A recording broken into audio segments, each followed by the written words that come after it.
The priest closed his book and went off, followed by the server. Corny Keller opened the side doors and the grave diggers came in, hoisted the coffin again, carried it out and shoved it on their cart. Corny Keller gave one wreath to the boy and the other to the brother-in-law. All followed them out of the side doors into the mild grey air. Mr. Bloom came last, folding his paper again into his pocket. He gazed gravely at the ground till the coffin cart wheeled off to the left. The metal wheels ground the gravel with a sharp grating cry, and the pack of blunt boots followed the trundled barrow along the lane of sepulchres. The ree, the raw, the ree, the raw, the roo. Lord, I mustn't lilt here. The O'Connell Circle, Mr. Daedalus said about him. Mr. Power's soft eyes went up to the apex of the lofty cone. He's at rest, he said, in the middle of his people, old Dano, but his heart is buried in Rome. How many broken hearts are buried here, Simon? Her grave is over there, Jack, Mr. Daedalus said. I'll soon be stretched beside her. Let him take me whenever he likes. Breaking down, he began to weep to himself quietly, stumbling a little in his walk. Mr. Power took his arm. She's better where she is, he said kindly. Suppose so, Mr. Daedalus said with a weak gasp. I suppose she's in heaven, if there is a heaven. Corny Keller stepped aside from his rank and allowed the mourners to plod by.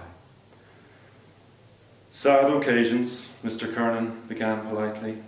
Mr. Bloom closed his eyes and sadly twice bowed his head. The others are putting on their hats, Mr. Kernan said. I suppose we can do so too, we all asked. This cemetery is a treacherous place. They covered their heads. The reverend gentleman read the service too quickly, don't you think? Mr. Kernan said with reproof. Mr. Bloom nodded gravely, looking into the quick, bloodshot eyes. Secret searching eyes. Mason, I think, not sure. Beside him again, we are last, in the same boat. Hope he'll say something else. Mr. Kernan added, the service of the Irish Church using Mount Jerome is simpler, more impressive, I must say. Mr. Bloom gave prudent assent. The language, of course, was another thing. Mr. Kernan said with solemnity, I am the resurrection and the life. That touches a man's innermost heart. It does, Mr. Bloom said. Your heart, perhaps. But what price the fellow on the 6 feet by 2 with his toes to the daisies? No touching that. Seat of affections. Broken heart. A pump after all, pumping thousands of gallons of blood every day. One fine day it gets pumped up. And there you are, lots of them lying around here. Lungs, hearts, livers. Oh, rusty pumps, damn the thing else. The resurrection of the life. Once you're dead, you're dead. That last day idea, knocking them all out of their graves. Come forth, Lazarus, and he came fifth and lost the job. Get up, last day. Then every fella moused around for his liver and his lights and the rest of his trap. Fine damn all of himself that morning. Pennyweight of powder in a skull, 12 grams one pennyweight, troy measure. Corny Keller fell into step at their side. Everything went off A1, he said. What?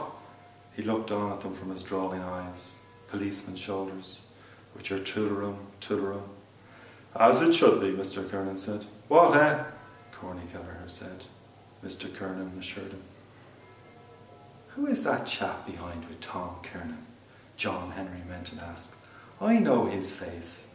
Ned Lambert glanced back. Bloom, he said.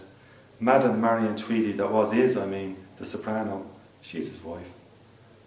Oh, to be sure, John Henry Menton said. I haven't seen her for some time. She was a fine-looking woman. I danced with her, weighed 15, 17 golden years ago at Matt Dillon's in Roundtown. And a good armful she was. He looked behind through the others. What is he asked. What does he do? Wasn't he in the stationery line? I fell afoul of him one evening, remember, at Bowles. Ned Lambert smiled. Yes, he was, he said. In Wisdom Healy's. A traveller for blotting paper. In God's name, John Henry Menton said. What did she marry a coon like that for? She had plenty of game in her then. Still, Ned Lambert said. He does some canvassing for ads. John Henry Menton's large eyes stared ahead. The barrow turned into a side lane. A portly man ambushed among the grasses. raised his hat in homage. The gravediggers touched their caps. "John O'Connell," Mr. Power said, pleased. "He never forgets a friend." Mr. O'Connell shook all their hands in silence. Mr. Dedalus said, "I've come to pay you another visit." "My dear Simon," the caretaker answered in a low voice, "I don't want your custom at all." Saluting Ned Lambert and John Henry Menton, he walked on at Martin Cunningham's side, puzzling his two long keys at his back.